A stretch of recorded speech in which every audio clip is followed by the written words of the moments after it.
प्यारे भाइयों बहनों और मेरे प्यारे बच्चों, इस समय आजकल हम गीता का अध्ययन कर रहे हैं।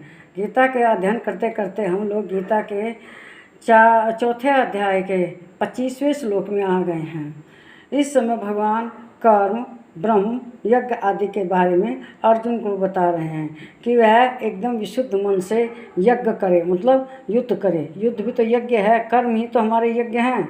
तो वही इस श्लोक में 25वें में कह रहे हैं कि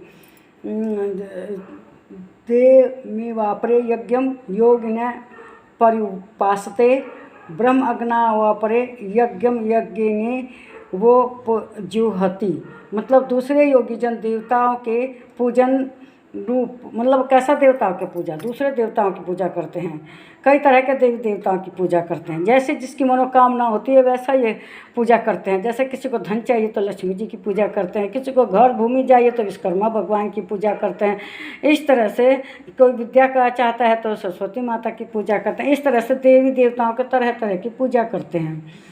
और अन्य योगी जन परम ब्रह्म परमात्मा रूप अग्नि में अभेद दर्शन यज्ञ के द्वारा ही आत्म रूप यज्ञ का हवन क्या करते हैं। और कुछ लोग परम ब्रह्म परमात्मा में ज्ञान द्वारा एक ही भाव होकर स्थित होते हैं।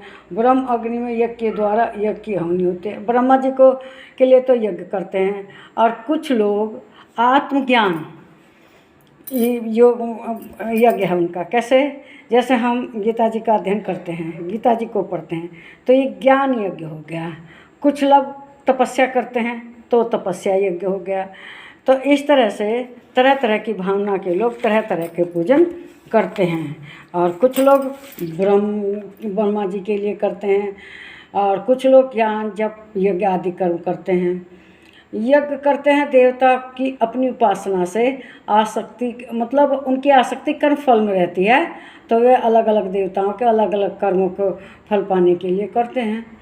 और कुछ लोग अपने अस्तित्व की आहुति दे देते हैं, ऐसा यज्ञ करते हैं, तो वे भी अपने अस्तित्व को समाप्त कर देते हैं। और जो विभिन्न तरह की देवताओं की उपासना करते हैं उनका लक्ष्य क्या होता है? अपने कर्म का फल पाना।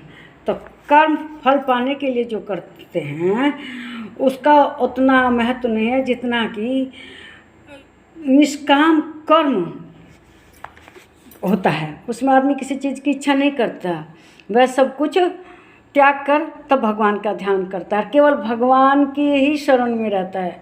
वह भगवान के विभिन्न रूपों में, इस कर्म में, इसमें ध्यान नहीं लगाता। वह तो केवल भगवान में ही रहता है। जो सकाम उपासना के बंधन में वह विकर्म कहलाते हैं, मतलब उनके कर्म अच्छे नहीं हैं। जो सकाम उपासना करते हैं, सकाम उपासना आप लोग जानते ही हैं, उनके हृदय में आत्मज्ञान कम हो जाता है। जो योगी होता है उसके अंदर आत्मज्ञान रहता है, वो कम हो जाता है। और आत्म का ज्ञान, अनुभव, निष्काम वगैरह ये उसमें रहता है। जो आत्मज्ञानी है, जो निष्काम कर्म करता है, वो निष्काम रहता है, उसके पास अनुभव होते हैं और वह आत्मज्ञानी होता है।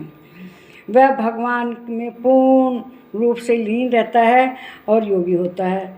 विभिन्न भगवान की पूजा करते हैं, वे तो विभिन्न उसके लिए कर्म फल के लिए पूजा करते हैं।